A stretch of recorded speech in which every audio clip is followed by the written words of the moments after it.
Hello friends, কেমন আছো তোমরা সবাই? আমি তো বেশ ভালোই আছি। তো চটপট চলো তোমাদের সাথে একটা ব্রেকফাস্টের রেসিপি শেয়ার করি। আজকে ব্রেকফাস্টে বানিয়েছিলাম গোলা রুটি শীতকালীন সবজি দিয়ে। পেঁয়াজ ছিল, টমেটো ছিল, নুন মিষ্টি ছিল, পালং শাক ছিল, আর ছিল মেথি শাক, ছিল ধনে পাতা। তো এই সব দিয়ে ভালো করে ব্যাটারটা গুলিয়ে নিয়েছিলাম। তার মধ্যে ছিল দুধ এবং ডিম।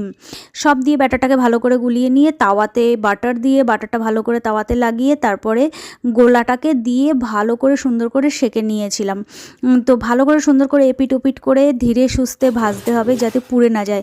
তার মধ্যে আমার বরের জন্য বানিয়ে নিয়েছিলাম একটা মিল্ক শেক। তো এই শেকটা কীভাবে বানাতে হয় রেসিপি পেতে চাইলে তোমরা আমাকে অবশ্যই কমেন্ট করে জানাও। আর শেকটা খেতে কিন্তু দারুণ হয়। তো দেখো সুন্দর করে আমি গোলা রুটিটাকে এপিট ওপিট করে ভেজে নিয়েছি। তারপরে দিয়ে দিলাম আমার মেয়েকে ব্রেকফাস্টের জন্য। আমার মেয়ে এতটাই এক্সাইটেড ছিল খাবার জন্য যে হাতে ছিঁড়তে না মেরে মুখ দিয়েই ছিঁড়ে নিয়েছিল। তারপরে ও তো খেয়ে বললো মা দারুণ হয়েছে। তারপরে আমার মুখে একটু ছিঁড়ে দিল, আমিও খেয়ে বেশ খুশিই হয়ে গেছিলাম। যদি ভিডিওটা ভালো লাগে চ্যানেলটাকে সাবস্ক্রাইব